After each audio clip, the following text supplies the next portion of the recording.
Yeah, my name is Scott Sophos. I moved to Prague about 2.5 years ago. I've been teaching and acting and doing menial office jobs pretty much all of my life. And now I'm teaching here in Prague at one of the international schools, teaching drama. I've kind of always wanted to do theater.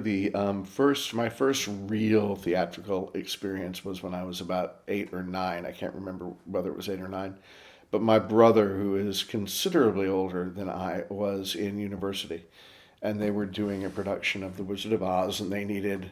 I can't remember whether I played the mayor of Munchkin Town or the coroner or something, but I was a Munchkin in The Wizard of Oz, and that kind of set the ball rolling. And for a long time, I tried to go, no, no, you don't want to be a professional actor. You like stability too much. You like a roof over your head. You like to eat. And eventually, I wound up in a Master of Fine Arts program in the United States at the University of Georgia. And I've done professional work up and down the East Coast, not Shakespeare tour, worked at Universal Studios Florida, Washington, D.C., and then I moved to England in 2007 and did a lot of drama in the Essex area of England. Yeah.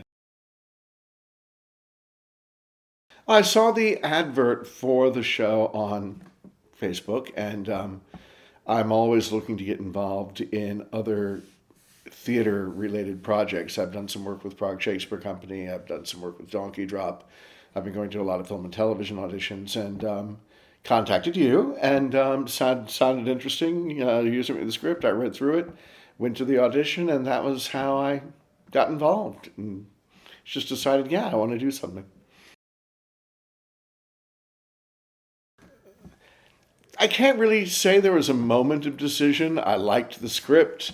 I liked the language of the script. I went in. I actually auditioned for a role that I was not really planning on auditioning for and not really expecting to get, and I did. So, yeah, that pretty much clinched the deal. Yeah.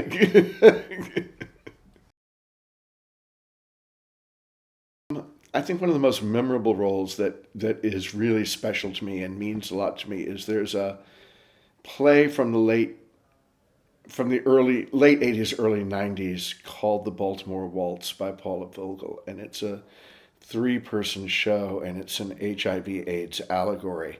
And I played the character of the third man because the entire play is kind of this Wizard of Oz slash third man fantasy where a sister and brother are doing a whirlwind tour of Europe trying to find a cure for her disease, which she's kind of created to be in denial about her brother's AIDS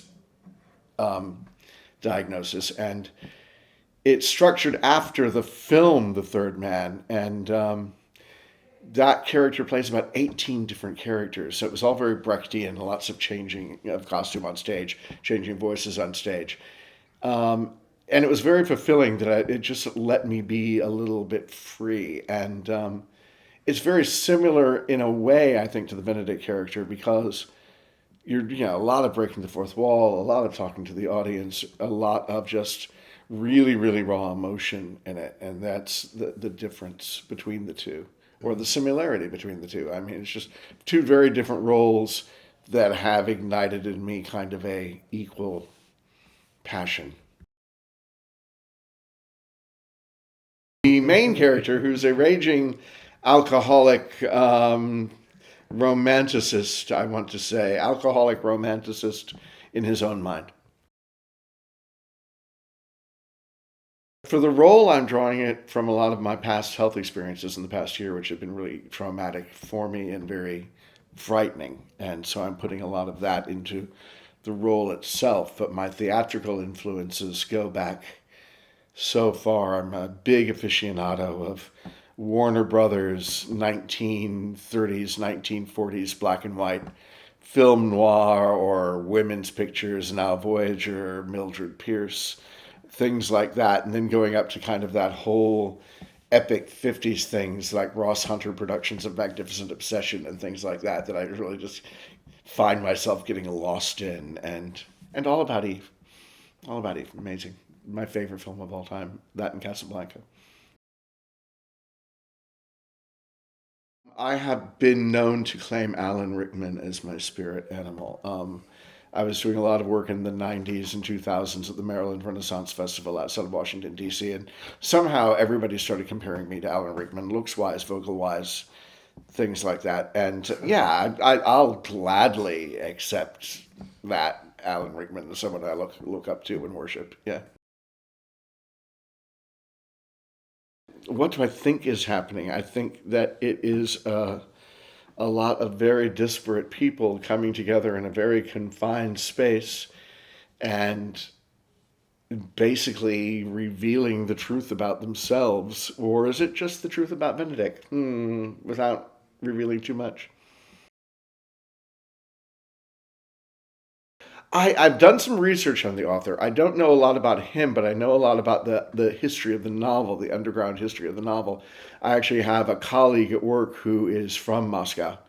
And when she was in university in, I believe, the 80s, she actually read a typewritten manuscript. Somebody had gotten a copy and typewritten it out from an illegal copy that they had gotten, and it was being passed around surreptitiously around the university. So there's a lot of intrigue about it, but I don't know a lot about the author himself yet, other than what I know from the script itself. I have a lot of favorite playwrights. John Patrick Shanley is one of my favorite American playwrights, just because I think, again, I'm really, really drawn to language, and John Patrick Shanley's plays are so incredibly poetic in a kind of American urban sort of way, and his vision is really, really amazing. That just he writes beautifully for the actor, I think. I also, I love Tennessee Williams. Ibsen is one of my favorites. So anything kind of naturalistic like that. I don't like Brecht particularly as a playwright, but I love the style of Brecht. So,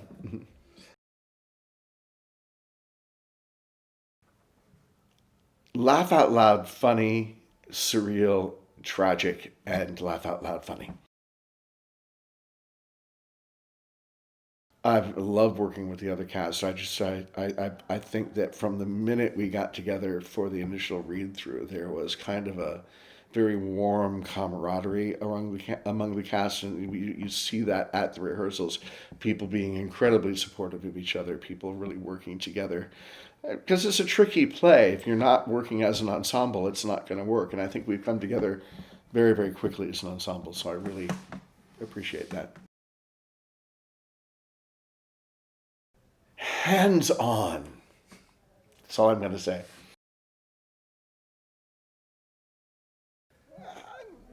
I think that they need to take away that a play that is ostensibly set in the very recent past is a little bit universal. All of these characters you can see walking the streets of Prague today.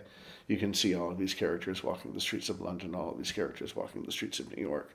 It's a universe, there's a universality to this, to the characters, and a universality to the piece itself, I think. That I don't want to take them away, maybe seeing a little bit of themselves in it. What I want to communicate to the audience as the character is that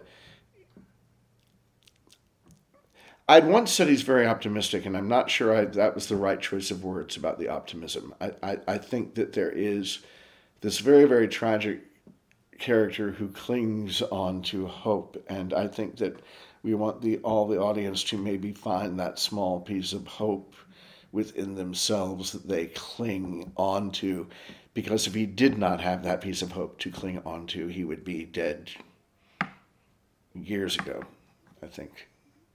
Just if he didn't have that. So we have to find that in the character, that I think the audience needs to see a little bit of the character within themselves. As an actor, I want to dazzle them with my talent, obviously.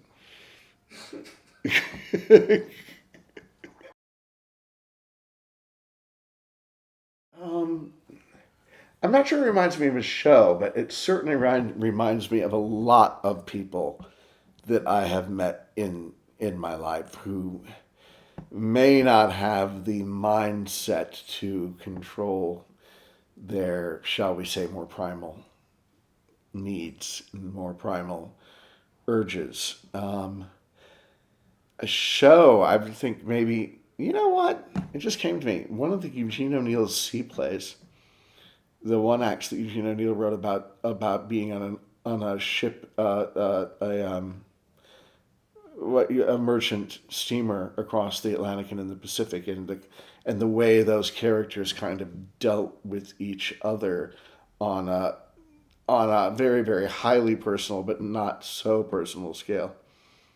So yeah, that just came to my mind. I don't know why it did.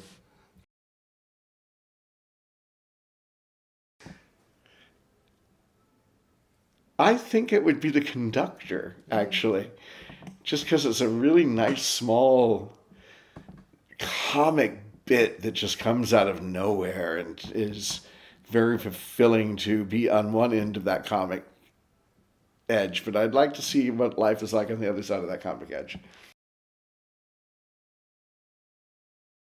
I'm really excited. I'm super excited. I can't wait till we go up. I can't wait till I learn my lines.